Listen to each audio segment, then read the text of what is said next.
Eddie's in a chill mood today. He's put on the chill music for the real estate conversation today. It is going to be kind of chill.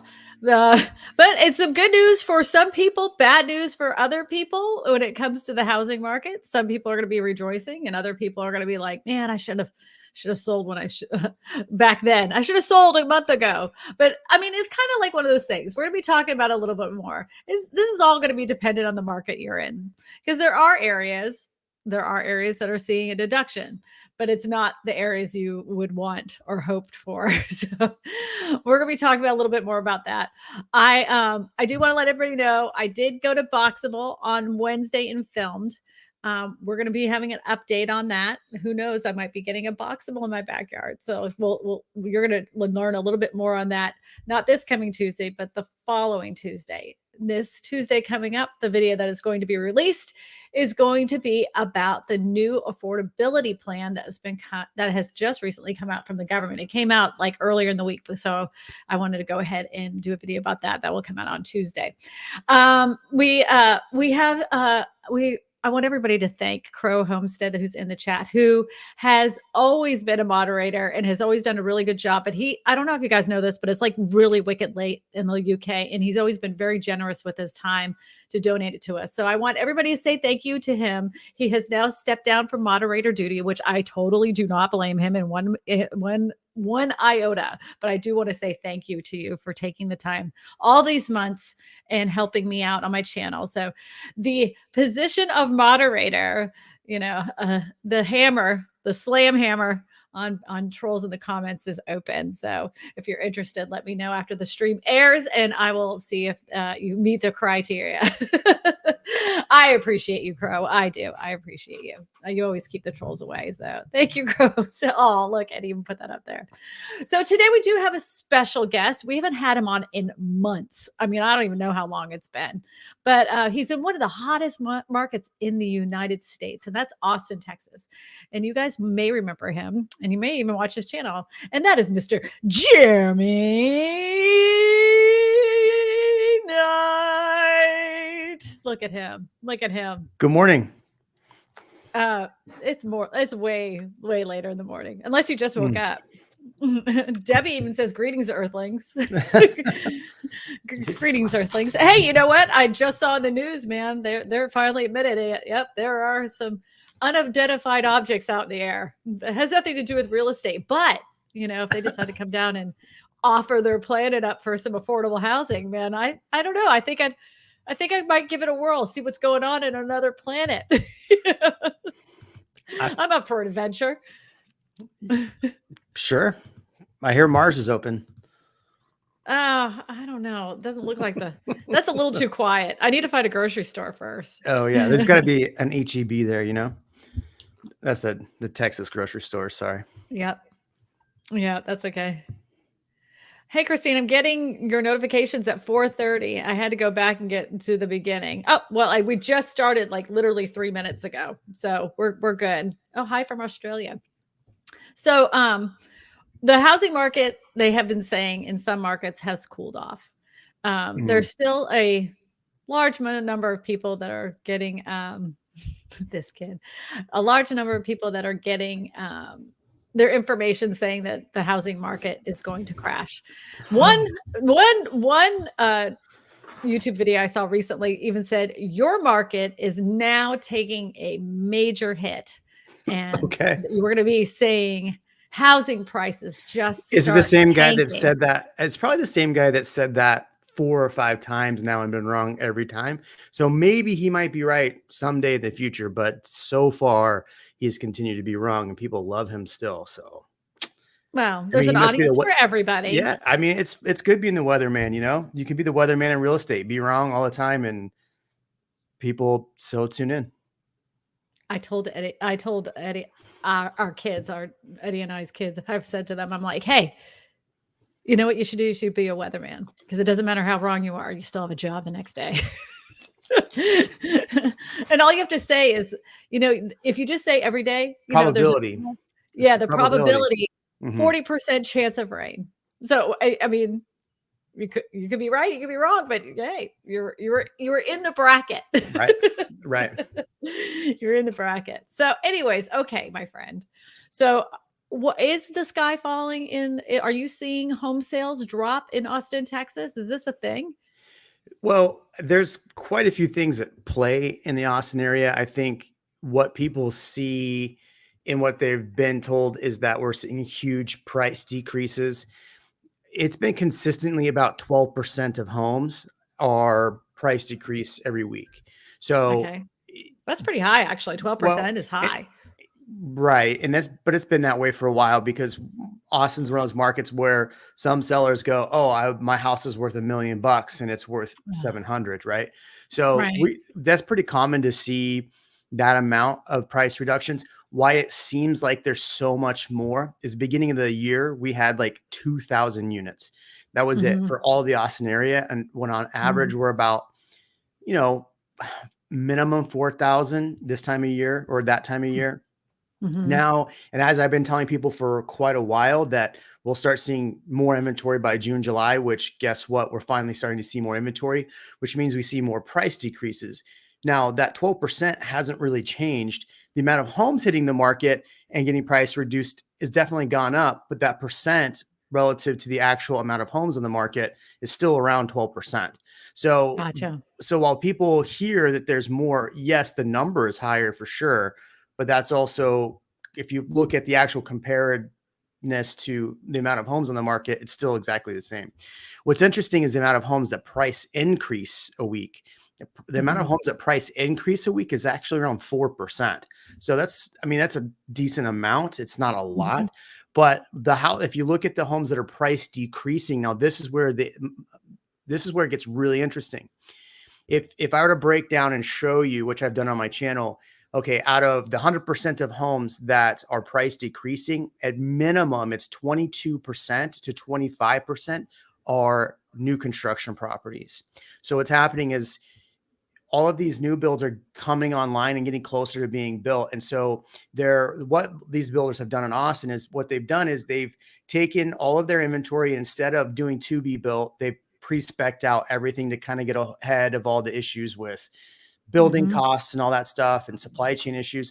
So now all this inventory is starting to get closer to be hitting, and they had wildly overpriced it going into Uh-huh. these markets. And as interest rates have risen, now they're realizing they can't get that same margin they were looking at. And let's be honest, they're absolutely padding their margins right now because Oh, no kidding. what they've done, and it just drives me insane. You walk into these Mhm. homes that are brand new homes, the quality is meh. And they've taken the bare minimum, like the grade level ones and twos, and then put them throughout the entire home. Whereas if you're a buyer, you can pick out five, sixes and add a lot of money. So those homes that would have probably been at like, let's say 500, right? Fully Mhm. customized, amazing homes for 500. Well, the level one, that home is probably 420. Well, they're now pricing those homes at 500. So they're just Mhm. overpriced pieces of crap anyway that are new build. And, all of those margins and costs are getting passed on to the consumer. So yeah, 22 to 25% is new construction inventory. That's where we're seeing the price decreases the most. This is one of my past clients right here, Carrie Branch. Final close Friday, thank goodness. Woo! Yeah, as always, you're the best. Congratulations, Carrie. I'm excited for you. I know that you deserved a new house. She had a house with tiny closets, really tiny closets. People need storage, lots of storage, especially when you have kids. Yeah. Houston hit a record high for single family homes prices and see that's what I'm talking about. April 426. That's I mean that so when you read these headlines, and Eddie, you can pull up the next article, the first article that I put up there. When you read these headlines, they're taking the real estate market on a national level. Right. And so when you lump that all together, that has nothing to do with your specific real estate market. Right. And I live in like the greater Baton Rouge area. The real estate market in Baton Rouge is going to be totally different than the real estate market in the next parish over, which is a county in Livingston Parish. That real estate market is a completely different market than it is to Ascension Parish. So all of these different areas are going to have little micro real estate markets within the market. So always work with a licensed real estate agent in the area that knows the area well. Okay, so no, this isn't the article. This was some charts I was going to show. Go ahead, Eddie. What's interesting and why the headlines are sales decrease. If you look at last year, we had so many people jump in the market last year. I mean, I had a record year in real estate last year. I think every realtor that was in real estate had a record year last year. Now that interest rates are climbing and it's taken out quite a few buyers, we are seeing the amount of sales decrease. But if you look at that and compared to 2020, 2019, we're still on track. Like if 2019 was kind of like a regular year, right? 2020 was crazy. If you look and compare like the Austin numbers to 2019, we're actually still selling more homes now than we were in 2019. Yet if you're comparing year over year to last year, yeah, absolutely. We're 5%, 9% lower. If you compare that to 2019, it's actually on track, if not a little bit over those sales from 2019. And that's what it is here too. Same thing. It's like, it's still not at the pre-pandemic levels of, first of all, supply, and the amount of sales. Like we have excess amounts of sales in comparison to what we had in a normal market. But if you compare it to last year, then it's like, oh, look at that. See, it's all falling apart. Yeah. But it's not. I didn't mean to cut you off. I do that all the time. Sorry. I don't think I had anything better to say. So yeah, you more than welcome. Cut me off anytime. Thank you. All right. So here it is. I think this was Bloomberg, Eddie, or is it Wall Street Journal? One of them. Anyways, the housing boom is Wall Street Journal. Okay. The housing boom is on borrowed time. Higher rates have only just begun to weigh down the home sales and prices. Let's see. If you go down to the third paragraph, though, it says there are a lot of moving parts here. So I think the funny thing is if you just look at one piece of information and say, okay, the market's going to crash because of this one piece. Like you could say interest rates are the reason the market's crashing or we're on borrowed time. Well, interest rates don't necessarily correlate to price decreases. If we look at this over time, it doesn't always equate to the same thing where in general, it does. In general, right? Now, we are definitely in an interesting time. Now, everybody's going to say, Jeremy, the realtor, is saying that prices are just going to keep going up. That's not what I'm saying. But if you want to look at all the negative, then yeah, that's one piece that you can take and say, okay, yeah, prices are definitely going to fall because of interest rates, which they don't necessarily correlate. Right. So here it is. There are a lot of moving parts here. The low level of supply probably has something to do with the large number of homeowners who now carry low mortgage rates and who are reluctant to move and end up paying more. Affordability concerns are probably keeping some would-be buyers from going out and house hunting. True. But what others might worry that the rates and the prices will continue to rise so that if they don't act now, they will never be able to own. And high inflation, including rents, could act as a further incentive to buy and lock in prices you pay for shelter. In the end, however, the negative influences on rising rates on the housing market will probably prevail if it hasn't already. Existing home sales reflect closings with contracts, typically a good sign a month or two early. So April's existing home sales figures reflect deals that were signed in March and February, with buyers locking in the rates that are much lower than what prevails now. In a hint of what might be to come, the National Association of Home Builders earlier this week said that the measure of prospective buyer traffic based on its monthly surveys of builders fell sharply in May and is now somewhat below levels that will prevail right before the pandemic. Higher mortgage rates, rising prices, strong housing demand probably can't coexist for very long. And here is guessing they won't. Oh my God, why was that the hardest sentence to read? You know what no one's talking about when it comes to price reductions right now? I'm going to put realtors on blast. So if there's realtors in your chat right here. So I read the comment. So all I could read was, or sellers, inexperienced realtors pulled comps. There's something that's really interesting. And I've been asking agents, just it's in conversation. I've heard multiple agents say this to me, because I'm one of those people won't take an overpriced listing. I just won't do it. If we start off on a bad foot, I just won't do it. So I've heard so many agents say, well, yeah, I'll just take the listing and then price reduce it and let them know we're going to price reduce it after we market the home. I feel like, and it's not just been like one agent or two agents, it's a lot of agents. So I think a lot of agents for the longest time in their minds, they've been saying, I need more listings. I don't want to work with buyers. And I'm like, why don't you want to work with buyers? It's the dumbest thing, because guess what's happening? As the market's shifting, there's going to be more buyers in play, and sellers don't have the same reach as they once did. They're not going to be able to demand all the same things. So that buyer is going to be put in a better position here very soon. And it's already happening, especially in Austin. It is cooling off a little bit, and buyers do have a little bit more leverage, not very much, but just a little more than they did. And so these agents that are taking listings overpriced, they just want to get a home on the market and have a property to market. Yeah. Or to be able to market, like, or, they're on TikTok or Instagram or even YouTube going, look at my cool listing. And then 2 weeks later, look, awesome price reduction. Like, I find it so disingenuous that the agents do that. And look, that's bad marketing. Yeah. And it's just bad marketing. Yeah. It's just a difference in opinion, right? Like, if you want to take an overpriced listing and work it down the market until it sells, that's perfectly fine. I value my time and my client's time. If we can't agree on price at the very beginning, I'm definitely going to be like, look, maybe we have that same conversation. Like, okay, after 1 week, we're reducing at 50 grand. But at the same time, I'm not going after overpriced listings, but I know other agents are. And so I think that's partly why we're seeing so many price reductions as well. And look, beyond that fact, it's been very, very hard to list homes price-wise accurately, because the price has been jumping up so high, especially in the Austin area. It is a little challenging to price a home accordingly.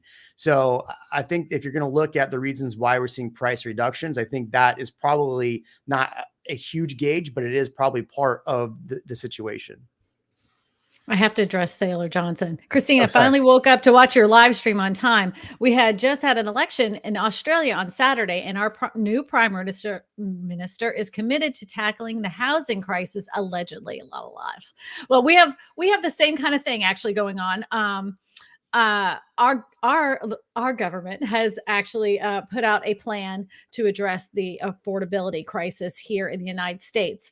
I know Australia's is actually worse than the United States, which I didn't even know that could be possible. But I know that because it's kind of like they have like a definite line in the sand, like, okay, infrastructure stops right here, and then there's nothing beyond that point. So that becomes a problem. But the housing prices during the pandemic went crazy. So yeah, I'll be talking about that on Tuesday. You guys check out that video that comes out. So if you're not subscribed yet, go ahead and you may want to do that. So you can check out that video, but talking about what the new affordability plan is, if it's worth it, or is it way too late? And this is a dumb idea because, I have opinions and I'll be putting those in there. Yeah. Oh, they also even talk in that plan. They do talk about manufactured homes and manufactured housing. So that's it. That was interesting too. So no one ever talks about it. So it was nice to see that. Jim Ellis says, question, if unemployment ticks up significantly, do you think there will be impact the home sales? Yes, absolutely. I do. Because if people lose their job and they can't afford their mortgage, they're going to have no choice but to sell their home. And then, of course, since they don't have a job, they can't buy another house that would be less expensive because they don't have a job. So we saw that. How does that impact the rental market too, though? So if you think about it, if you're selling your house because you lost your job, you're going to have to potentially rent. So if more people are renting and more people are selling and going to rent, does that actually impact the rental market as well? Just a thought I had. Sorry.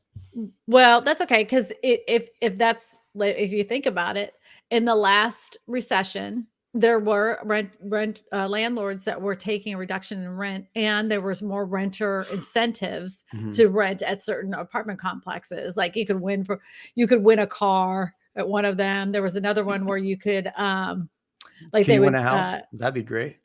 Yeah, no, you could get a couple months off your rent, like, or you didn't have to pay last month, like for you know how like they asked for the Yeah. first month last month and then a deposit. They said that you'd only had to pay 1 month rent and deposit at the time of signing your lease.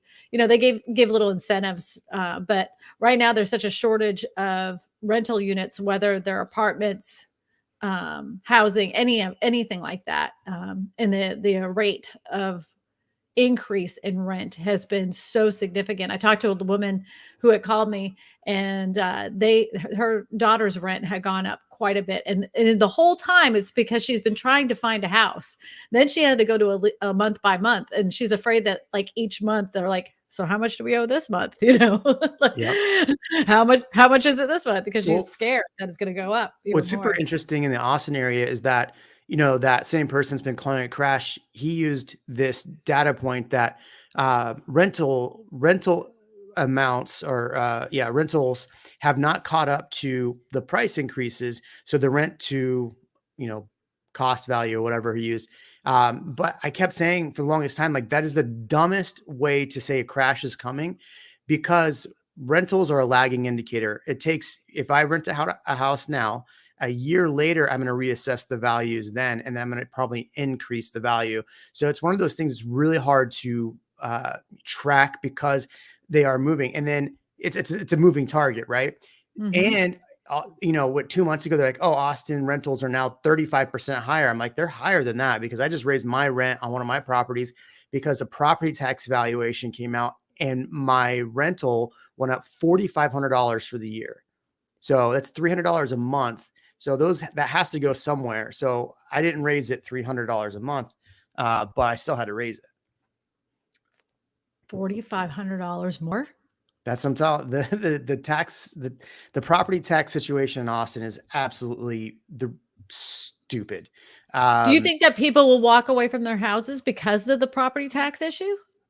well, this has been one of the things that I've been saying on my channel for quite a while, and it's interesting that people are now finally going, "Oh, these taxes are ridiculous." I'm like, I've been telling people on my YouTube channel for 2 years that this is going to Mhm. be an issue. I brought on mayoral candidates. I brought on people who actually worked for the board for the taxing district for TCAD to like just discuss this. But yeah, I mean, the way it works is you can homestead a home, so it caps at 10% per year, which on one of my properties, my personal property, went up $1,000 for the year. But on my other property that I own that's a rental, it went up $4,500 because there's no cap. Now I can protest that valuation, but now I'm going to pay money to protest that valuation. So there's a lot of Mhm. people that are getting priced out. And so this has been something I've been saying that's going to happen to Austin, is that especially right now, and I did a video about this back in March. I said, it is going to be too late for homeowners when they finally decide to sell. And I said, because right now in May, what's going to happen is these property valuations are going to come out and people are going to go, I can't afford these taxes, and then go put their homes on the market. Well, we've seen a huge increase, probably a But where are they gonna thousand. go? They're Where going to the go there's no rent. You know what I'm saying? They're going to rent. They're there's going to no move out of rentals, Austin. though. Yeah. I There's mean, no that's the rentals, though. craziest thing, is that we can't get this property tax evaluation thing under control, and it's been an issue as far as affordability goes. If you think about it, if you're renting now and you want to go buy a home, and let's say you're, at a 5% interest rate on a $500,000 home, you're approved. Yet now the taxes have gone up, which is $300 more a month. Well, maybe your DTI might be off now. So now you got to go look for a home at 450 or 425. And there's nothing available in the Austin area in those price ranges in Austin proper. So it's something that definitely needs to be addressed, and hopefully we can address it soon. Well, let me ask you this, oh my Yeah. god, More than appraisal and value 50%. has jumped more 50 One of percent. mine was 60%. The other was, yeah, they're both 60% is what they tried to increase them. So Well, it's up to is you, there the any homeowner, to safety nets? protest. No? Is there any safety nets Well, for, like, the elderly? People, like, I don't know, yes. like, over the age of 75, So, like, they can't. so over 65 exemption basically reduces the tax on the school district. So what you pay, because the school district actually makes it the largest part of the tax. What's crazy Okay. about Austin is they do what's called the reclaiming, whatever. So Uh-huh. what they do is 50% of the tax dollars that I send to TCAD, which is Travis County CAD, Uh-huh. Half of those go back to the state, and the state takes those and puts for not younger, but for lower economic areas. So they take half of Uh-huh. our school taxes and put them around other places to help other school districts that aren't as rich. But then you go to these school districts and they have a $40 million brand new football stadium. And they have like a little podunk like school with a $40 million stadium. It's crazy. That's not right. Yeah, no. That's not right. What was that? Eddie, can you put that article you were showing, Yeah, the that's a good highlighted article. section? I appreciate it. You did a good job in there. Eddie's so good. If you don't know, Eddie's the guy in the background that's pulling up the articles and the questions that come up on the screen. If you have a question, make sure you put the word question first, and Question. then Eddie will Mhm. pull it up for you. Homeowners begin to get their appraisal notices in the mail last week, and many had sticker shock, according to Travis County Appraisal District. This is you. The 2022 median market value for the residential property in Travis County rose 53% to $632,208. That a phenomenal 218,000 increase from 2021. That comes on the top of another $59,000 gain in 2020 for a 2-year change of 78%. Whether or not the drastic increases values translate into a higher tax bill will depend on the tax rates of your local governments set when they go through the budget and the process a little later this year. You know they're going to take that money. They're going to assess that value Yep. exactly where they see it. Well, that's the crazy part. So I brought on somebody from TCAD who was on the board. And so here's what's interesting. So each area has different tax rates, right? And so Mhm. they don't reset those tax rates until after those valuations come out. And Mhm. you can go to the board meeting and protest how high they can actually raise those values. And I mean, they make it so hard to understand. But if nobody shows up to these events where they set the tax rates and how they're going to spend the money, they'll just Mhm. spend it however they want. If you show up and say no, and people actually complain at these meetings, they won't raise it as much, or they'll reduce it, which is bananas to me that you actually have to show up to something to hold accountable. Well, I mean, I guess it's not really crazy because that's how it No. works. I But know. I was gonna say, but there's so many people that never show up to those meetings. mhm, So our local meetings are they're actually streamed on YouTube. And I watch, there's maybe 10, 15 people in there, got their papers folded up, ready to yep. gripe, but throw in their gripes. It's wild. Nobody goes to those. The And only time I ever have like a vested interest is when they start talking about tiny homes and manufactured homes. There was like, because they made manufactured homes now, like you can't have one here unless it's over an acre, and it takes a lot of red tape for you to get it approved. oof, And we're in a Hoboken town. Like I mean, granted, Baton Rouge is right around the corner, but what's the I mean, reason we're that in, it's so hard to get through the red tape? like, just like a lot of people think that, like, oh, manufactured homes bring in a certain element of people, we don't want that unless they're on an acre of land, and like, I don't know. I don't know. Um, It's interesting. I know, but who knows? It's like a pendulum. All these rules go this way, and they're like, absolutely not. And then all of a sudden they're like, well, maybe not. And then we end up meeting in the middle over time. Yeah, So we need to address affordability, but this whole tiny home thing, let's not think about this. We need to address it by taking taxes from some people and giving people money here. Like that's like Austin does this, right? Where they're trying to tackle the mhm, unaffordability by taking property owners' taxes to then go pay for, subsidization for rents and all this other stuff. It's like, well, that mhm. doesn't make it affordable for anyone. Right. Right. You're exactly right. Don't think the housing this kid says, I don't think the housing market will crash unless there's a global financial crisis. I agree too, but like somebody did point out something really important. Right now, the jobs market is like they can't get enough workers. But I'm hearing more and more whispers from like the average human being walking the street. They're like, "Oh, we had some layoffs here. We had some layoffs here." Like I'm Especially in the hearing, mortgage industry. yeah, the mortgage interest rate. Yeah, well, they've been on living off of a refi high for about 2-3 years now. Right. Like half of them that were like a good portion of people in the loan industry were just Yeah. that was their whole income was refis. And then when you called to ask them a question, well, they were too busy. They were too busy. Well, now they're like, hey, can 100%. we take you to lunch? You know, Exactly. we're starting. Exactly. Like I can't, I Yeah. haven't seen you in 2.5 years, 3 years. I'd love to see you and catch up, you know? It's Yeah. amazing to me how much my phone has rung this year from, well, Loan officers. loan officers and the health insurance people that calling me about realtors and health insurance. But Oh, between those yeah. two, it's been insane. And all these lenders, I'm like, well, where were you last year? Oh, well, I'm like, okay, I'm not. Why do I want to have lunch with you now? I'm good on my lunch. Thank you. Cece Moon said my hair and makeup looks pretty today. What do you It think, does look Jeremy? good. Yeah. Yeah, you like it? Thank you, Cece. You made me feel pretty. What about my hair, CC? You're always a handsome devil. What can we do? What can we do about it? Okay, next question. If you have one for us, Eduardo. If not, we have an article that I want to, some charts I want to show. He's screaming something, but he doesn't realize I have the noise canceling headphones in.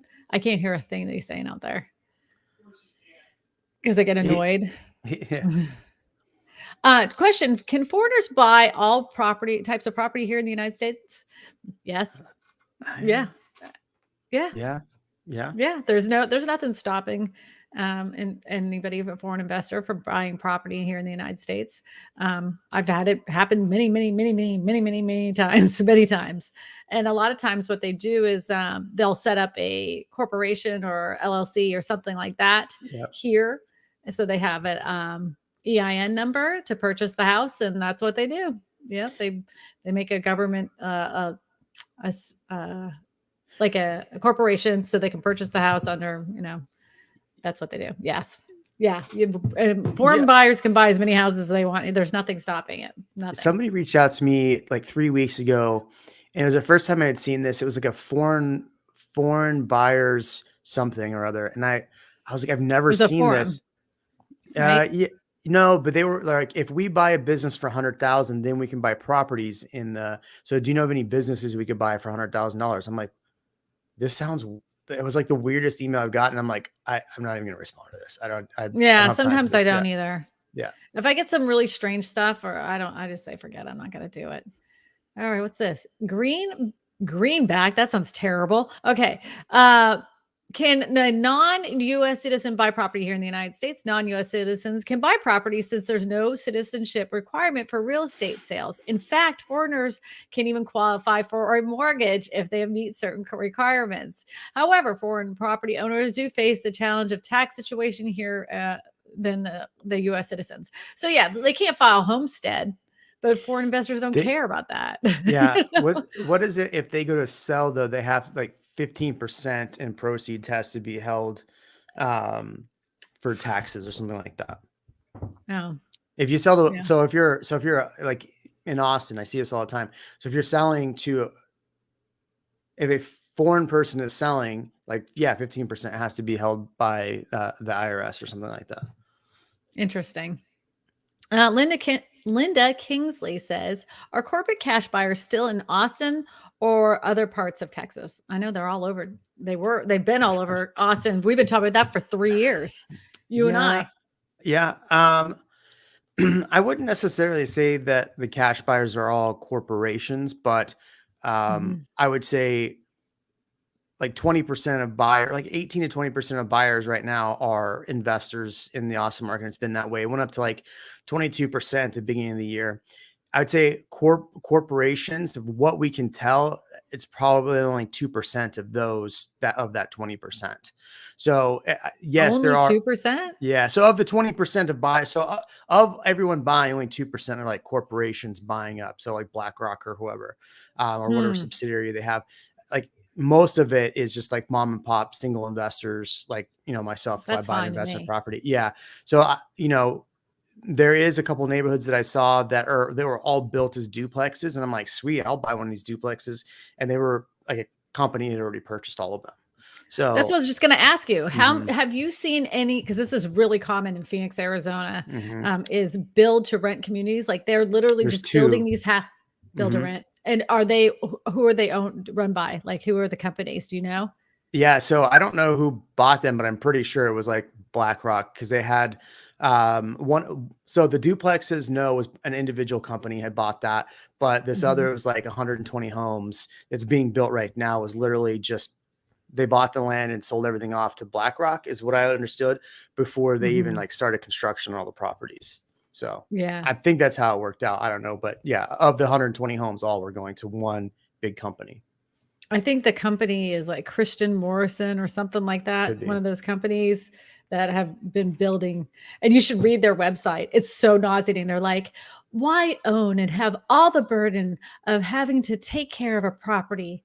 And at any time when you decide to leave, you can leave. It's not a big deal. That look how well we maintain the properties, and you don't have to worry about if any storm damage. We take care of it all. Yeah. It's all like you don't need to own a home. That's Yeah. a burden on your life. This will Yeah. make your life so much easier. I'm like, oh, it's so gross.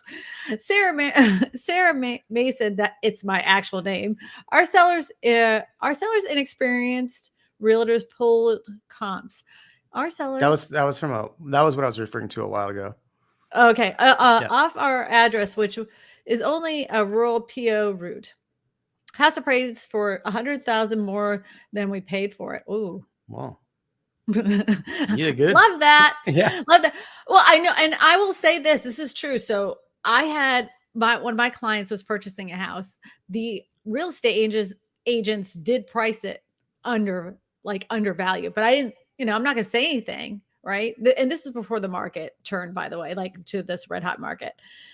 So, anyways, we go to look at it, and she's like, "I can't believe this house is only 200,000." I'm like, "I can't either." Like, I don't know where she pulled the comps from. Like, she's like, "Is there a problem with it?" I'm like, "I'm not saying anything. We can do an inspection." So we do we do the whole 9 yards. Of course, they're priced for 230, and then she's like, "Oh my god!" I'm like, "Zip it. Don't say a word. Not one word. You're getting your house a deal. You're getting a deal." So she Yeah. closed on that with a $30,000. It was awesome. It was awesome. Beluga address but Franklin, LA comps. Oh God, Franklinton. Yep. Gotcha. I know exactly what you're talking about. Actually, there's land up that way too. There's something like with the Franklinton and those two areas for some reason like that. I don't know why the address has to be different. Like there's some significance. I don't know why that is. And Scott says there's a broker, builder, real estate agent that combined their efforts and bought empty lots and started building homes 8 months ago and sold before finishing. They're still buying and building. So like, Yeah, it's pretty common. I was gonna say, so they developed a piece of property. They started the lots, showed the plans online. People purchased them ahead of time. That's pretty normal. Common. And in any like anytime you start a new neighborhood, the one that's the hardest to sell in a brand new neighborhood is the very first one. The very first one. And when we bought our last house, we were the first one there. And we sat there for a good 3 months and there was nobody around us. And then the people next door moved in, then the next people across the street, and then they all filled up. I was like, I liked it by myself. It was so quiet. That's why you need to buy a couple acres in a tiny home, Well, everybody knows this who watches my channel. My dream is to have like 3 or 4 tiny homes. Eddie gets one, I get one, and in the middle will be like the common area with the kitchen and all that stuff where we can meet each other, but at night, we could just go our separate ways. We need our own space. I'm a mess. I'm so messy, and I know it irritates the bejesus out of them. So just to avoid that fight for the last years of our lives, I think we should have our own separate space where I can be an absolute pig and he can be nice and tidy and have everything together. I think that's smart. Denise says the companies are making people homeless. I feel this way. I believe there are companies like Vanguard, BlackRock, Blackstone, which are 2 different companies. People argue with me all the time. Look them up. Blackstone, BlackRock, 2 totally separate companies. I do believe that their ultimate goal is to get as many people as renters as possible because they control the market. If they can control how much housing that people live in a certain area, how much they can spend and everything else, they basically have you locked. You have no choice. You have to do what they say. And yep. I think that, but I'm a conspiracy theorist. I still have my tinfoil hat. It's not around here anymore. On that particular thing, when it comes to affordable housing, it drives me crazy because there's so many organizations and all these fundraisers and all this stuff. They do all this stuff that looks really good on paper, but they've done nothing for the homeless situation or affordable housing. It's just a bunch of blah blah blah blah blah, a bunch of people flapping their lips. It's ridiculous. Lisa Grace Brown says, question, how long do you have to be on your job to purchase a house? I lost my job, but now employed. How long should I wait? This is one of those questions that you need to meet with your local lender and ask them. It depends on how long you were out of a job. Were you out of a job for months and months? Was it a couple weeks? Is it the same job that you had before? All these things are going to matter. And it's also going to matter your debt to income ratio. So talk to your local lender, see what they have to say, because you might not have to wait at all, depending on how long you're out of work. Well, and it also, I think it depends too on if your new job lines up with your old job. I said that, Jeremy. Oh, I said that. I was coughing probably when you said that. Sorry, my bad. You weren't listening to me. I was coughing. Oh, had to mute my mic and everything. Oh, Kristina, your show was very helpful to me and by my house. Scout, the hunter spaceman. I'm fantastic. I'm so glad. I'm so glad. I enjoy it. This is actually one of those things I really enjoy doing every single Sunday. It's just flapping in my lips about the real estate market and meeting up with friends and getting to hear your questions. I enjoy it. It really does. It keeps me in the loop of things and having what people's concerns are. Because I can't talk to everybody on the planet, and people's mindsets shift when it comes to real estate. So when I do these live streams, I can see when things have shifted in people's minds and what they're saying in their comments and stuff. So I love it. It's fun for me. Well, what's also good about like doing it regularly, like what you're doing, is that you keep up with the market and actually have to do research, right? You can flap your gums all you want, but if you're just saying nonsense, like people will tune out. If you're actually telling people what's actually happening and what you're seeing in the market, that's why people tune in. I think that's why, it's funny. There are Sundays I'll pull up and it hits my notifications and I'll sit and I'll be sitting just watching TV and listening to you at the same time. So, and I'm always just hoping I can see Eddie, but that's Eddie doesn't like to show his face. Here, I'll put his bobblehead Eddie. Yeah. Here. There he is. You can He's look so at handsome. him. He's such a good looking dude. Question. Do you think with all of the people coming over from the south of the border are taking up low end rentals and push up the rent? No, I don't. I don't think that's the problem. I think it's the lack of inventory. There's not enough homes on the market, and it's easy to push the blame on other people so they don't have to focus on the fact that they haven't built enough houses in the last 10 years. Yeah. And they're like, oh, yep, it's not our fault. No. It's these people over here. They caused the problem. That's the problem. So they make them the enemy. But no, it's because builders didn't build enough houses, Are property taxes in Austin so high because other taxes are lower? I always hear about how low the taxes are and would love to own rent vacation property there someday. The best place to buy vacation rentals in Texas is on the Texas Gulf. South Padre? So I have one in South Padre, but there's all along the Gulf. You could still buy a vacation home for pretty affordable prices compared to if you were to buy a vacation house, let's say in San Diego, obviously it's San Diego, but you're looking at, the median for San Diego right now is $1.1 million or crossed over $1 million, and median Austin 650. So if you were to buy a house for 500 on the Gulf and rent it out and Airbnb it, like what I do, it's a great moneymaker. What's the beaches like there? Because I don't know. I'll tell you right now, the coastline of Louisiana is not. It's I wouldn't buy a vacation house along the coastline of Louisiana. It depends. There's people that have camps out there, but they're camps, they're not. Yeah, it's no Hawaii, I'll tell you that.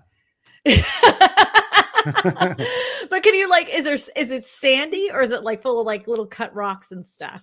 It depends on what beach you go to. There's all sorts of different beaches, but so we have a place in South Padre. It's a really nice beach. It's a really, really nice area, believe it or not, for a Gulf city or Gulf beachfront place. Yeah. Yeah. Here we go. Eddie's got another question coming up for us. One of the things I was reading was they were saying there's more houses on the market now than there was at this time last year. I'm like, No, I don't but it think made that's it. true. I don't. I don't There, think it that's isn't in true. my area. Mm-mm. There's not. It's not in my area, and there isn't any more houses on the market than I talked to people from Atlanta, Orlando, Colorado. They're like, no, we don't. We have less houses on the market. So I don't know where that number came from. I think it was a Redfin number, though. I mean, I imagine there's probably markets where there is more, but I'm looking at the Right. Austin numbers and I can say like this year's been so like it's not something I always pay attention to, but this year I'm finally like, whoa, like these numbers are really low because for the first 5 months of the year, it's been really hard to get buyers under contract on properties because Mhm. there's just nothing. And then, you're $200,000 over list price to get a property. Now that's starting to come back down to reality, especially with these rates unfortunately kicking some people out of the market. But I think Mhm. what that means is as more inventory hits, you will have a lot of these people that have been FHA, VA buyers that Mhm. come July, so pretty much next month into August, a lot of this competition goes away in general because they're on vacation. So it's going to be a Mhm. good time for some of these people to finally get back in the market, and especially because the way our markets work is, you hit June is the pretty much the peak month. July starts to come down, and then August, September, October, all this inventory kind of catches up. What will happen is a lot of people will sit there for a couple months on the market and they go, forget this, I'm pulling my house off the market. So all that stuff that's overpriced starts to coming off the market, and then inventory starts to shrink back down in November. So if you're looking at a 4-month gap to buy a property, I'm telling you right now, I told people this last year and they told me I was just that stupid realtor trying to tell you to buy homes. But I said this last year, between literally August and October is when you should be buying. And prices came down like 40 or 50 grand from the high. Mhm. And the people that bought during that time were already $100,000 higher from buying in August of last year. Mhm. So crazy that you listen to somebody who actually follows the market. Okay. Questions. How do you feel about vacation waterfront home market? How do I feel about it? I If love you it. got the money, yeah, if you got the money to do it, yeah, I think it's great. My brother has a cabin on waterfront. I would love that. I have to tell you, I'm like green with envy every time he talks about it. He's like, yeah, I'm going up there for July. I'm like, must be nice. It's also gonna depend on too, like where you're buying that waterfront property. Mhm. One thing you really have to be careful of is are you on a constant level lake? Are you in an area that could flood in the future? Like that's something you should definitely worry about. But if you're not in an area that's got really high tide waters, or maybe like in Texas, like a lot of the condos and everything are built, 15 feet off the ground. So if we do see a swell, it's going to go under the property. I mean, I'll probably take the property out anyway, but so it just depends too, like how you're buying and what you're buying. But yeah, as far as like buying them, Do the I love best time waterfront. to buy a waterfront property? Best time to buy a waterfront property? During a drought Oh yeah. is the best time. Yeah. So one of my friends, has waterfront property, and, like, this one time, like, it was pretty severe drought. I mean, like, they lost, like, I don't even know about, like, it looked like 60 feet of where their water Yeah. line used to be. And it was like, wow. And she said the neighbor down the street took a massive hit, but they had no choice because they were had to move. They Yeah. took a massive hit because there was no water in their lakefront property. And I don't remember if you remember Lake Lanier had lost a lot of water one year in a drought. And I know a lot of people had to reduce the prices of their homes. So best time to buy lakefront property is during a drought. It was funny that you say that. I had a client that was looking at a property. It was like 600 during a drought, and their water had receded. Like you could see Mhm. the lake, but where the water had been. And I'm like, yeah, it's probably a good idea to buy this house. He's like, no, no, no, I don't want to buy it because there's no water. The water's never going to come back. We passed on that property. I'm not kidding you. In 3 weeks, we had so much rain that all of that filled up. And my buddy reached back out to me like, hey, what do you think about that property now? And it sold. Mhm, it's gone. Because we waited 3 weeks. I'm like, so yeah, you're right. I mean, during a drought, it sucks because you're like, oh, there's the beauty's gone. But if it It comes comes back, back. you're in good shape. If it comes back, you're in good shape. Lawnmower says, "Are Travis County tax appeals usually successful? Do you have a success? I cannot talk today." Successful. Yeah. So this is great. So one thing I forgot to say is that only 20, so why taxes go up so much in Austin, only 20% of people actually protest their valuations. So a lot of people just go, oh, okay, that's the new thing I'm paying, whatever. Not knowing that could potentially hurt you in the future when you go to sell. If your taxes are astronomically high, it could impact your value. So yes, they are successful. I've been about 80% in and doing mine. There's one year I just could not get it down, but every other year I've gotten the evaluation down. Good. So yeah, That's good. Eddie, got any more questions from the peanut gallery here? a lot of climate change ones. Oh, it says drought doesn't matter if it's still in a hurricane path. Well, I mean, True. like Lake Lanier isn't going to have any problems worrying about hurricanes. Like the likelihood for that isn't really high. People in Massachusetts, like where I used to live, I lived near Cape Cod in Plymouth, but where our lake was, we didn't have much of a hurricane path, but we did get our nor'easters, like no problem. I mean, there isn't really a place in the United States that doesn't have some kind of weather issue one way or the other. If it's not like super dry, it's super wet, and then you have hurricanes, and it's just you gotta pick your place. There isn't a place that really is like utopia when it comes to weather. Utter bullspit. He's a commenter on my channel. He likes to comment. Love that. Or she. Why don't we have more duplexes in this country? That is a very good question. They're not popular here in Baton Rouge until you get up to the college area, like where LSU is. In those areas, we have some condos here, but they're not FHA approved. So you have to have an investor to purchase them, and that's a nightmare. Because people want them, they want to buy them, but duplexes are interesting because the duplexes I've seen in the Austin area, usually when you see duplex, you go through the area and it's kind of a rough area. Not always, but so it's been one of those things. I don't know why they don't build more, but at the same time, like the ones I have seen, the valuation of those duplexes don't raise the same amount as like an SFR would, right? So if you bought a duplex for $400,000 and you bought a house for $400,000, the value of that house over time would increase faster than a duplex would, from what I've seen. I could be completely wrong, but from what I've seen. But the trade-off is this. Yeah. The trade-off is this. You get to rent it out and make money on it. Yeah. Yeah, either make money or you having them pay your mortgage. Exactly. And you're basically living mortgage free. Yeah. So to me, I'm like, I'll take the hit on the appreciation just to live free. You know what a lot of developers in Austin do is they'll buy a lot that's a decent sized lot, like 7,900 square feet. They'll take and instead of doing like a duplex on it, they'll build an A and B unit. So you're looking at, I mean, not a very big lot at all. They'll build a really nice, like 2,000 square foot house, and they build, like an 800 square foot house. And then they sell them both off. One will sell for like 700,000. The other sells for like $1.1 million. It's crazy to me. So instead of doing duplexes, they're doing that. So why aren't more duplexes being built? Because you make more money doing an A, B unit and selling them off. Right. But if they made, well, if you could find areas that say, multi-unit only, like a lot that was multi-unit only. Yeah. And you build your own duplexes and triplexes, man, I would be all over that. I wouldn't mind that if I was retired either.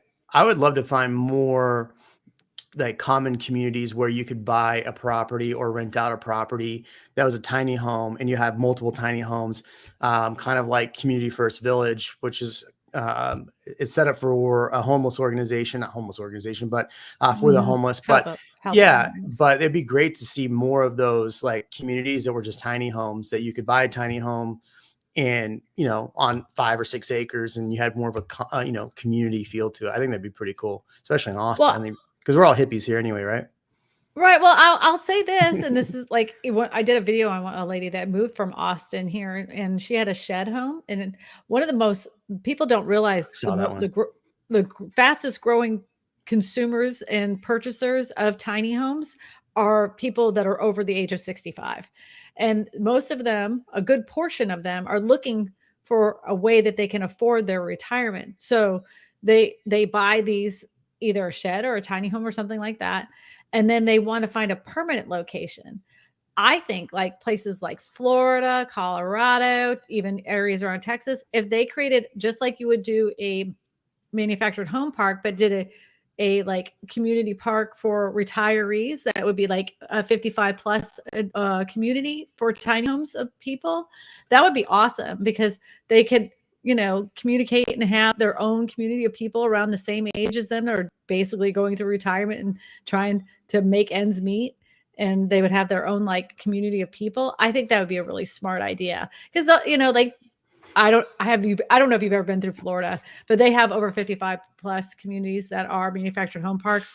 They're so cute. They're so well maintained. They have them decorated really nice. Loved driving through those at Christmas time because they would like lace up the Christmas lights across all the homes.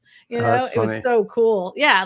And they would decorate every little patch of that grass, and I don't know. The elderly always take really good care of their properties in Florida with those manufactured home parks. If they could do that for tiny homes for people, I think that would be fantastic as well. But that's just my opinion. I have a million of them asked just at me. Smart Thing says, question, real estate agents who have been buying homes to flip are about to go bankrupt. I've seen so many realtors buying up rent out or flip rentals also going to drip substantially. I can honestly tell you in the last 3 years, most real estate agents haven't found the deal. Like they're like, there's no deals out there. I'm not buying. Like there's a lot that have said, I'm not buying. There's no deals out there. And there hasn't been any foreclosures as well. Like we haven't seen a lot of foreclosures.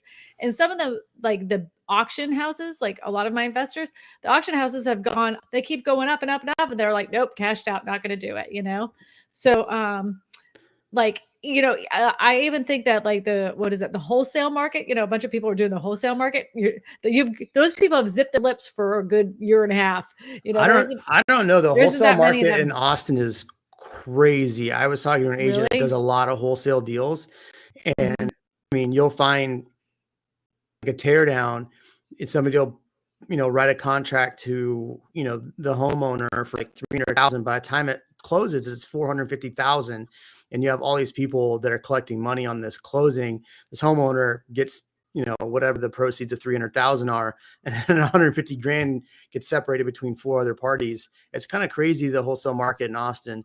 I don't necessarily agree with the comment, Mhm. but I don't disagree that there will be some people that are completely leveraged and True. have trouble.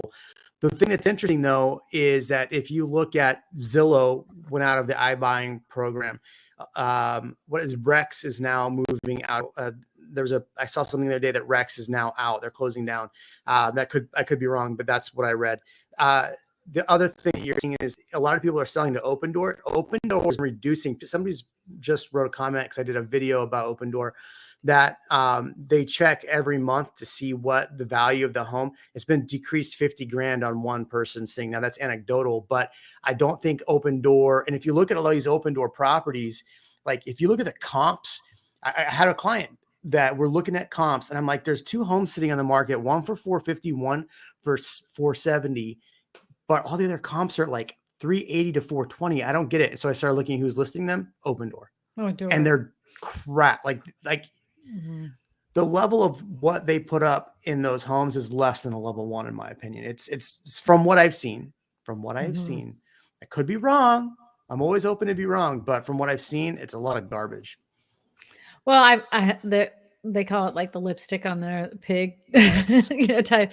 it's like the Um, lipstick, but it doesn't even get on all the way to the lips. It's like falls off over here. That's what I'm seeing. It's really Yeah, like bad. the paint color that's on the walls is Well, actually hitting the ceilings. Like you could see where the roller had hit it. And they yeah, just walked away from it like it's nothing. They paint over the handles of yeah. the instead of taking off all the hardware, they'll just paint right over the doorknobs and receptacles and stuff. It's like, yeah, it's garbage, total garbage. I And saw they one just painted some. that they didn't take pictures of the bedrooms, but they took pictures of the downstairs. We walk in, the Mhm, downstairs was just like you said, not painted very well. And we're like, ugh, mhm. and the floors are like super cheap. We walk upstairs, every bedroom had handprints, like like literally like dirty handprints all over the walls, and they didn't even bother like painting the upstairs. They just did the downstairs to get people in, and they left the upstairs just disgusting. And I'm like, my client and I were like, I'm like, if this was $40,000 less, then I'd be telling them like, buy it. It's a steal, because what's $2,000 in paint on this house when you have 40,000 equity? But it was priced so freaking high. I'm like, you got to be high to write an offer on this. Michelle says, what do you think about cash out refi now? Cash out refis. I'm always a HELOC person. I'm not a cash out refi girl. I like a HELOC. What's your opinion? That's just me personally. What do you like? Cash out refis or HELOCs? I don't have an opinion. I think it depends on your situation. Yeah, I think I haven't done either, so I can't say which one's better. You should definitely have a HELOC. If you have equity in your house, you should have a HELOC. Everybody sitting right here in this live stream, there's 612 of you. Go find out if you can get a HELOC on your house for no other reason. You may never, ever, ever use it, but it's there if you need it. Sounds like you're a HELOC fan.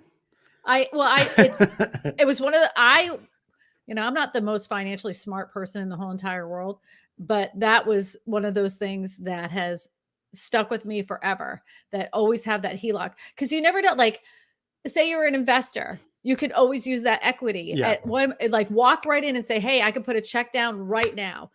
Or say you have some medical emergency and they're like, you have to have cash right now. Just write out that check from your HELOC. And then, it's really honestly one of the best things you can have in your back pocket, just in case of emergencies. Go ahead and put that question up, Eddie. I missed it. I was just rambling. I saw something come up and then, Dr. Krypton says with the $5 super chat, I was watching a property and saw it jumped up from 690,000 to 1.5 million within a week. Incredible. What are they asking? Yeah, it depends on your area. Like, I'm sure if it's in California or something like that. Sometimes though, I have every once in a blue moon, I will like a property hit the market and it was like 650. And then like, I don't know, 24 hours later, it's 780. I'm like, did someone enter that into the MLS wrong? Did something happen? Like, why did that happen? And I had that happen on me because the house was listed for 434,000, but I had done 344,000. So I was getting phone call after phone call after phone call. I was like, what's up with this property?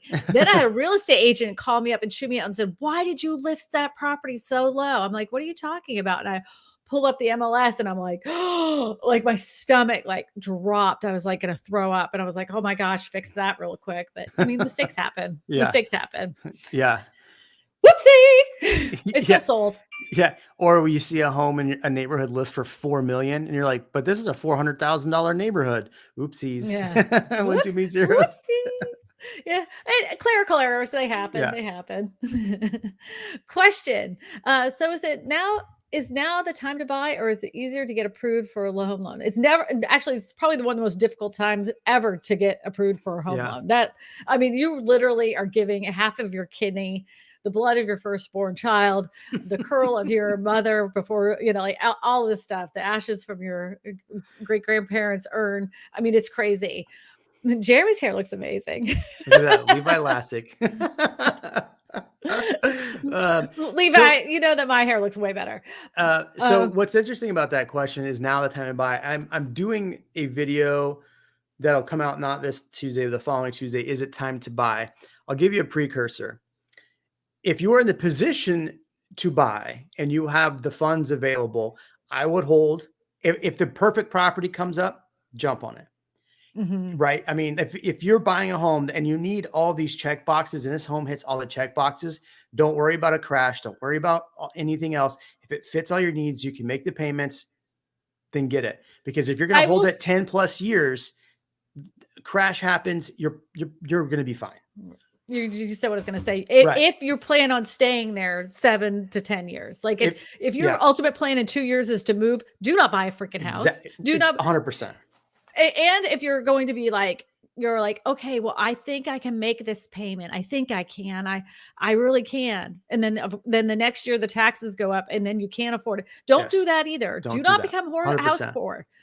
Like, honest to God, I think that's probably one of the things I noticed when back in the day when people were buying houses before the last crash. There are people that were buying houses that were way beyond their means because they did these interest only loans. Yeah. They couldn't even afford to furnish it. Like only a partial part of the house was Right. furnished. Like, oh, that's all right.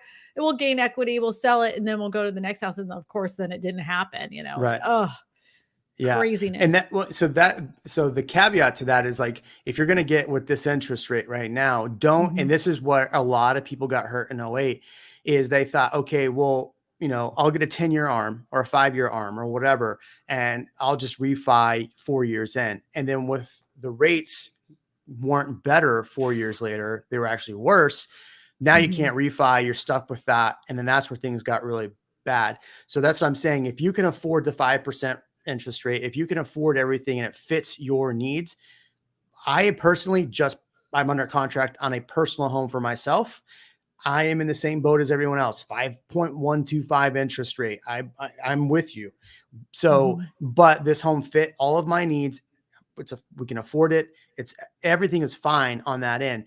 So if you can't afford it and you're really worried about the bottom dollar and everything, don't put yourself in a position where you're going, okay, 5 years from now, we'll just refi.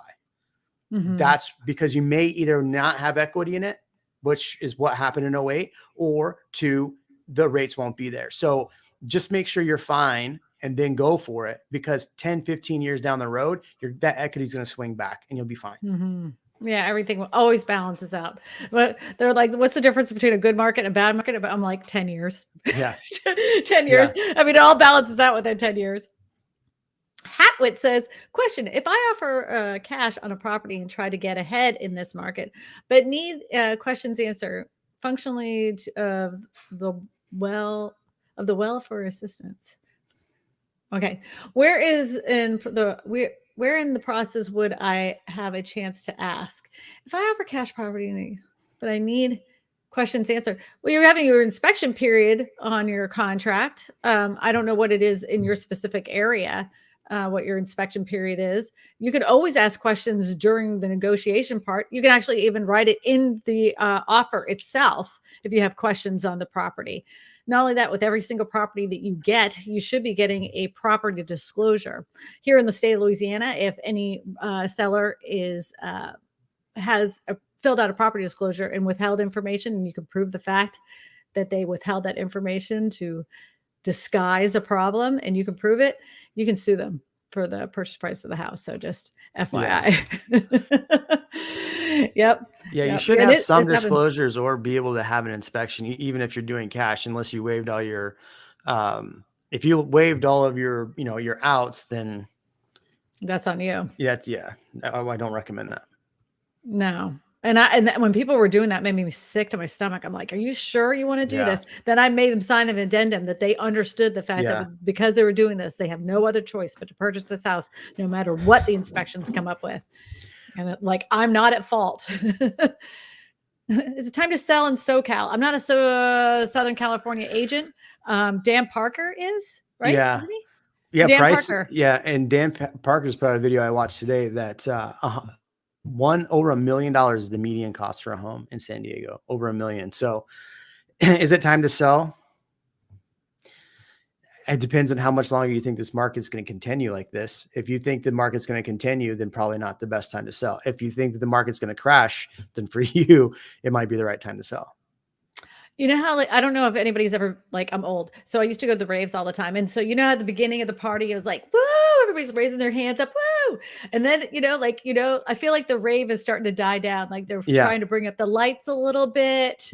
The music's gone back to house music. It's a little lower the key, Everybody's hanging out in the bathroom instead of hanging out on the dance floor. Yeah. Things are starting to creep out, it started, the party's almost over. The FOMO is ending. Yes, exactly. Seems like so many attempts to address home prices have unanticipated consequences. If if you two had a magic wand, how would you fix this? My neighborhood has R1 zoning, and they want to ban it.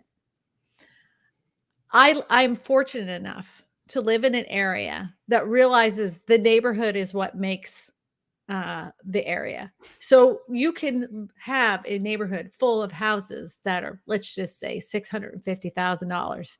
Pull out of that neighborhood, go to the neighborhood right next door that is 150,000. Go down to the neighborhood next to that, it's 250,000. Then have a few manufactured homes with some cows and some farms.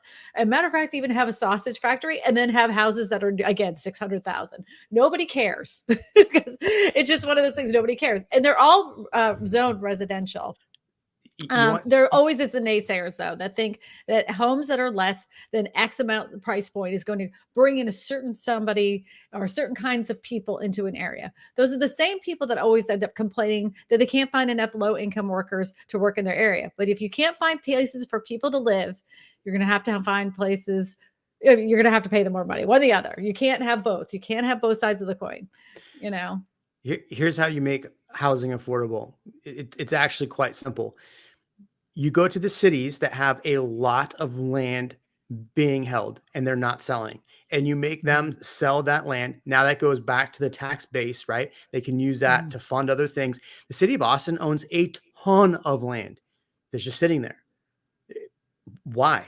Sell it to these developers at a fair market value, have the developers to come in, and then maybe you take some of the profit of that and you tax the developer a small fee for developing on that land, and you take it back to the tax base. You can get whatever you want now because you have it. So that's one way. Second is you open up a little bit more. The problem with Austin is we don't have the rules and regulations in place to be super dense.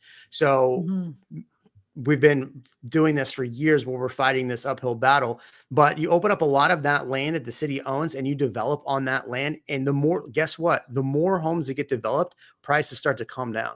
So that's the problem. Like you said, we don't have enough inventory. You create more inventory and prices will regulate themselves. Yeah, we did when we haven't had enough inventory. And like people are like, oh, this is because of the pandemic. No, this has been since the last housing crash. Since the last housing crash, builders have said, nope, not going to do it. Not going to do it. We're not building 100 houses. We'll build 50 because we know we can sell 50. I'm not going through this again and holding on to homes for months and months and months. Right. Deborah says, question, we're about to close on our construction loan in 2 weeks. Congratulations. Yeah, awesome. We have a VA loan. Perfect. We live in South Carolina, and we live in a rural area. Our loan officer says we need a sidewalk and driveway to the house. Is that true? That I don't know. That might be a South Carolina law. That might be a loan condition to your loan, the type of loan that you're getting. If you feel like the loan person isn't necessarily telling you what you think they should be telling you, they have a boss too, so ask to speak to their supervisor to get some clarity on what this means and why you have to have it. So the driveway makes sense. The sidewalk, I'm a little kind of like. So is the sidewalk from the driveway to the front door. So I've had this where we've had clients that have tried to purchase the model home for a neighborhood. And so they'll have the garage converted, but the driveway is not in, and the sidewalk from isn't in. So it could be a stipulation that those need to be in to close, right? Because you have to be able to get to your front door. So that could be very well be a stipulation of the VA. So I would just, like Kristina said, go to the boss and just double check, because that could be the issue. Just the driveway for the house is not in. And that is a stipulation that I've seen where people are using even conventional financing can't do it unless you're doing an investment loan. Correct. 56 Strine says, what is the name of that foreclosure link that you had suggested in the past? Oh, it's right in the description. It's foreclosure.com. It's if you go in the description of this video, there's a little thing right there. You click the little button. It says go to foreclosure.com. You actually get a discount if you use that link, just FYI. Just do that. Get the discount. Nobody wants you to pay full price. I don't want you to pay full price. Gravel is pretty expensive. Robert Douglas. Oh, I'm pulling this up. Gravel is inexpensive, but if you what's even less expensive, Eddie and I discovered this at one of our rental properties. Go get crushed concrete, right? So it comes in, it looks like this sandy kind of goopy like stuff, and you're thinking, oh God, you don't want this. And then you put it down and then it rains and it hardens up and it's perfect little pad. I mean, is it perfectly smooth? No, but it's a lot better than like limestone that gets stuck into the ground. This hardens up so they can keep driving on it several times. Is that your dog? Is that your dog? It's Turner Doodle. Yep. Turner Doodle. Kristina, I wish you would get I wish you would get a member of Congress to get on as a guest. You are the bomb and could address so many truths so well. The thing is, I'm going to tell you, Denise, the Congress people will say something like they will say whatever they need to say on television shows and everything else. And then the minute they go in to vote, they vote against the very thing that they said that they were not going to vote against. It happens so often. They're like, you think, oh, wow, this is so great. Because I follow our local politicians here. I want to know what they're doing and what they're voting on. And they literally say all sorts of stuff. And then they go straight up to Washington and vote against the very thing they said that they would never do. And I'm like, so then you go through and start reading these bills and you're like, what was in it that made them so like, I'm not voting for this. Not voting to save children. Nope. Like, what? Why aren't you voting for this? Any signs of a collapse due to the ending of the mortgage moratorium that ended last September? No, absolutely not. Like that was, I think, saved a lot of homeowners. No, I was very concerned. And when I reported on first, like I made a housing crash because I saw how many people took the forbearance, and it was a very large number, much higher than it was in 2007 when people were in some pretty bad shape, right? And a lot of people that didn't need to take it too. Mm-hmm. Yeah. Well, and some people were forced on it. Mm-hmm. So then all of a sudden, like you had this large number of people that were on it. Then it was like, within 3 months, it was like nearly half of that. And then every month that they, that went down the road, you could still get forbearance to this day, by the way, with many mortgage companies. Not all of them, but a lot of them, you can still to this day call them to hand you forbearance for a little while. And some of them will give it to you. A lot of people also restructured their mortgages during that time because they were like, well, the mortgage rates are low. So they restructured it, once they got their job back or whatever the situation was. And then by the time that like the official ending of the moratorium, there was like 800,000 people that were on forbearance, which is nothing. And our foreclosure rate is nothing. Yeah, and people that less than 2% or right around 2.5%, something like that. And the people that keep pontificating that we have these large amount of foreclosure homes or vacant properties are out of their damn mind. They are reading. This was one of those things. They're like, we have over 15 million vacant properties throughout the United States. This is what's going to cause the housing crash. Those vacant properties are not foreclosed properties. They're vacant because either A, it's a vacation home, B, like someone has passed away and it's staying in the family and they just don't have anybody in there. I mean, we don't have this excess of vacant homes that are in the foreclosure process. We have vacant homes that are vacant just because they're vacant. There's no sinister reason behind it and going to make the housing market crash. The jobs market, I think, is going to be the thing that's going to interest rates in the jobs market. Yeah, it's interesting about the jobs market. So Austin, I've been one of those people like, hey, as long as all these companies still keep moving here, I don't see the market in Austin crashing. We're very well insulated. But a lot of these companies, Meta, which is Facebook, and some of the other ones, are now doing hiring freezes because their stocks took the big dip in a long time in the last few weeks. So it's interesting. So if a lot of these jobs that were coming here don't come here and inventory continues to rise, I think there'll be definitely a nice, huge flattening in the Austin area. Everybody thinks that I'm careful to use the word crash. I don't really see a crash coming, but we've been in such a seller's market that once we level back out and go to a more even market, that's where I see things going as a much more even market where, you said it earlier, buyers are having your firstborn child and all the formula for it just to get home. So right. And the thing is that people at the time of the last crash had no choice but to sell because their loans had reset. They had that balloon payment and they couldn't afford to the new mortgage. They couldn't afford it. So, because they had been paying interest only for a year and a half or 2 years or whatever that was. Now the new payment with all the interest was there, and they're like, oh, we can't afford that. So they had no choice but to sell. And then, like they lost equity and they had a short sale. That is not the case now. This is not the case. And the buyers that have purchased homes at this point, if they wanted to sell, they could sell. They're going to have equity in their home. They're going to be walking away to another area if they have equity in their home. So just FYI, just like don't sweat it. I think we're good. Question: will vacation properties or primary residence suffer the first in the downturn? What do you think? Vacation properties or primary residence suffer in the first downturn? That's a hard question because that depends on the market. Yeah, if people are no longer vacationing and doing the Airbnbs and renting their properties, do those people have the funds available to still go use those properties without the income?